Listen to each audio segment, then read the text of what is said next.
तो रांची में आज दिन भर बैठकों का दौर चला। मुख्यमंत्री सोरेन आगे क्या करने वाले हैं, इसको लेकर अटकलें भी लगती रहीं। कल ईडी की टीम सीएम सोरेन से फिर पूछताछ करने वाली है।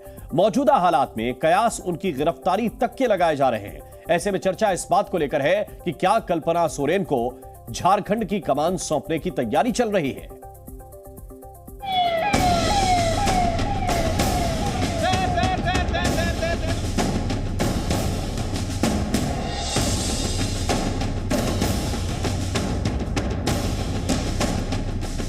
इनाम हमने कहा है अभी 11,000।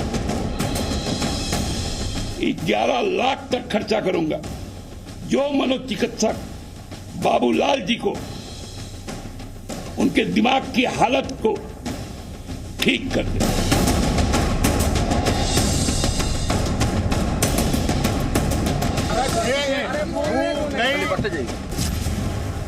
करीब 48 घंटे बाद सामने आए हेमंत सोरेन का यह बयान झारखंड की सियासत के नए सियासी संग्राम का बड़ा संकेत है। पहले मंत्रियों और विधायकों के साथ सीएम की बैठक और फिर राष्ट्रपिता महात्मा गांधी को श्रद्धांजलि। झारखंड की राजधानी रांची की ये तस्वीरें राजनीतिक हलचल की गवाही दे रही हैं। ईडी का समन और पूछताछ के बीच संकट हेमंत सोरेन की गिरफ्तारी का भी गहरा रहा है। ऐसे में सवाल है कि हेमंत सोरेन कब तक मुख्यमंत्री बने रहेंगे। हेमंत सोरेन का अगला कदम क्या होगा। हेमंत जेल गए तो झारखंड का अगला मुख्यमंत्री कौन होगा।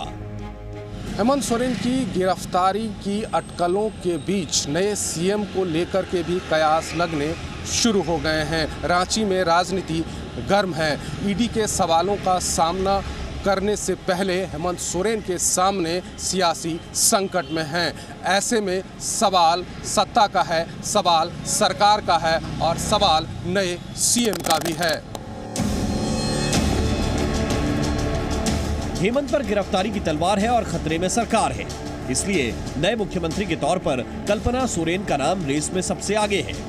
कल्पना सोरेन को मुख्यमंत्री बनाए जाने की बात सबसे पहले बीजेपी की ओर से कही गई। बीजेपी सांसद निशिकांत दुबे ने सोशल मीडिया साइट एक्स पर पोस्ट किया। हेमंत सोरेन ने अपने यानी जेएमएम और कांग्रेस के साथ दूसरे सहयोगी विधायकों को रांची सामान और बैग के साथ बुलाया है। जानकारी के मुताबिक कल्पना सोरेन को मुख्यमंत्री बनाने का प्रस्ताव है। निशिकांत दुबे का दावा भले ही एक विपक्ष के सांसद के तौर पर राजनीतिक कहा जा सकता है, लेकिन रांची से जो संकेत मिले वो काफी अहम है। पहले ये तस्वीरें देखिए जो रांची में सीएम सोरेन की बैठक की हैं, जिसमें विधायक और मंत्री मौजूद हैं। बैठक होना आम बात जरूर है, लेकिन खास बात यह है कि इसमें कल्पना सोरेन भी बैठी हैं। कल्पना सोरेन का इस बैठक में होना उस दावे को पुख्ता कर रहा है जिसमें सियासी संकट का समाधान खोजा जा रहा है। अब आपको बताते हैं कल्पना को मुख्यमंत्री बनाए जाने के 3 बड़े संकेत। पहला संकेत है विधायक न होने के बावजूद कल्पना सोरेन का विधायकों की बैठक में मौजूद रहना। दूसरा संकेत हेमंत सोरेन के बयान है जिसमें वो था, हूं और रहूंगा जैसे दावे कर रहे हैं।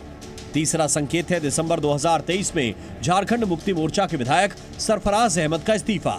अटकलें हैं कि कल्पना सोरेन के लिए ही सीट खाली कराई गई। शिबू सोरेन के राजनीतिक विरासत को हेमंत सोरेन ने बखूबी आगे बढ़ाया, लेकिन भ्रष्टाचार में घिरने के बाद सोरेन परिवार के राजनीतिक विरासत को कैसे आगे बढ़ाया जाए, इस पर सियासी संकट गहरा गया है।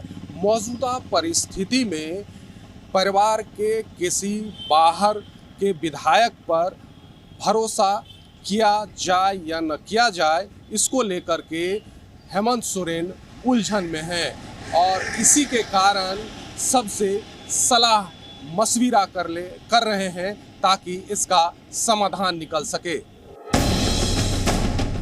आगे क्या होगा ये अभी तय नहीं, लेकिन हेमंत सोरेन को शायद आने वाले संकट का एहसास हो चुका है। इसीलिए कल्पना सोरेन के सहारे वो सत्ता की चाबी अपने पास ही रखना चाहते हैं। कल्पना सोरेन हेमंत सोरेन की पत्नी है। 2006 में हेमंत सोरेन के साथ शादी हुई। मूल रूप से ओडिशा के मयूरभंज जिले की हैं। रांची से ग्रेजुएशन किया। कल्पना एक प्ले स्कूल भी चलाती हैं। सक्रिय राजनीति में अब तक नहीं दिखी हैं। हालांकि आदिवासी समाज के हक की आवाज उठाती रही हैं। उनके पास करीब 4 करोड़ 87 लाख की संपत्ति है। कल्पना का राजनीति में दिलचस्पी न रखना सीएम बनने की राह में बड़ी रुकावट हो सकता है। हालांकि कल्पना सोरेन को कमान सौंपने की अटकलों को जेएमएम की ओर से फिलहाल कल्पना ही बताया जा रहा है, जबकि बीजेपी राष्ट्रपति शासन की वकालत कर रही है। एक अनौपचारिक सबको एकत्रित किया गया था ताकि सभी नेतागण विधायकगण एक साथ जाकर बापू के प्रतिमा पर पुष्प अर्पित कर पाए और कल्पना से राजनीति नहीं चलती। अपनी वाइफ को जो वो चार्ज देना चाहते हैं उससे कोई भी सहमत नहीं है और भगौड़े की तरह वो वाइफ को जो है चार्ज दिलाने की कोशिश कर रहे हैं। मुझे लगता है कि राष्ट्रपति शासन का ये सबसे अच्छा मौका है। राजनीति में कल्पना आएंगी या नहीं, इसे लेकर भले ही अटकलें हों, लेकिन राजनीति में कल्पना की कोई सीमा नहीं होती, ये तो तय है। इसका सबसे बड़ा उदाहरण बिहार का है। 1997 में लालू प्रसाद यादव चारा घोटाले में गिरफ्तार हुए तो उन्होंने अपनी पत्नी राबड़ी देवी को मुख्यमंत्री बना दिया, जबकि राबड़ी देवी पढ़ी लिखी नहीं थी। इसके बावजूद वो 3 बार बिहार की सीएम बनी। राबड़ी देवी के जरिए लालू ने बिहार में सत्ता चलाई। ऐसे में पड़ोसी झारखंड भी इसी राह पर चल सकता है। इससे फिलहाल इनकार नहीं किया जा सकता, क्योंकि हेमंत सोरेन पर गिरफ्तारी की तलवार लटक रही है और झारखंड की राजनीति गर्म है। अब लापता थे तो कहाँ भाग गए थे, बताना चाहिए ना। अरे जिस राज्य के मुख्यमंत्री पुलिस से डरता हो, सीबीआई से डरता हो, ईडी से डरता हो, अफसर से डरता हो, तो अफसरों से काम वो कैसे करा सकते हैं? तो ऐसे डरपोक अगर कोई मुख्यमंत्री सत्ता में बैठे रहेंगे तब तो इस राज्य का बेड़ा गर्क हो जाएगा। इसलिए अब इनको तो हटना ही चाहिए, त्यागपत्र देना चाहिए, और नहीं तो उनके पार्टी के लोगों को भी कहेंगे कि भाई इनको हटाओ यहाँ से। केन प्रकारेण ये राजनीतिक दुष्टों का टोली जो प्रपंच रच रहा है, जनता में इसकी भारी आक्रोश। सियासी सवाल और सियासी बयानबाजी अभी थमने वाली नहीं है। साथ ही सोरेन का संकट भी कम नहीं हो रहा। दावा किया जा रहा है कि सोरेन के दिल्ली वाले घर से 36 लाख रुपए कैश और BMW कार मिली है।